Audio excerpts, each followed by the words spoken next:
I just want to lend the suggestion that if the Medicare age were lowered to 60, people have the option of buying in to Medicare at 60, which is when a lot of health problems start to occur, including in my own case, when I have a very healthy lifestyle. That would take care of some of the high risk pool that raises the rates. Sure. So that very quickly. But what I'm here to talk about is I respect the courts and I really love Salem. And therefore, I'm a little bit distressed that you are a co-sponsor of HR3144. And there's a lot of people here to speak. I don't want to take up a lot of time. I'm concerned because it overturns a court order that was made, and there's two aspects of it, in case anybody's not familiar with it. One is it precludes consideration of removing those dams as an alternative in an EIS. I think the more alternatives you have, the better. I've written comments on lots of EISs, and that really concerns me the most because I want you to be on the right side of history.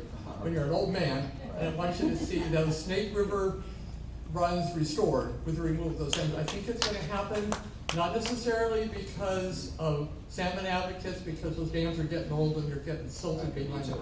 So that's very briefly. I've got a reading list here that I'm going to leave with your staff, and without going into detail, you've got a lot of people here to talk, but I would like to reconsider your support for that issue, okay? Fair enough, fair enough.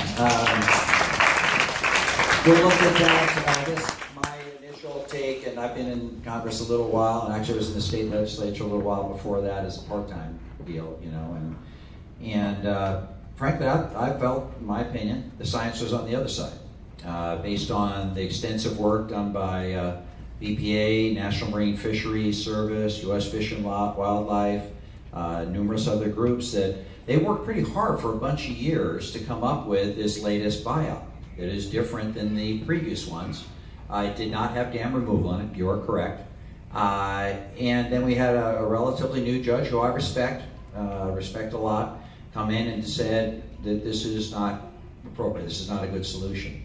And I have one judge, and I respect the legal profession, but it'd be like having a veterinarian come in and say, I know more about salmon than all these other groups that deal with them every day, all day, for their entire career.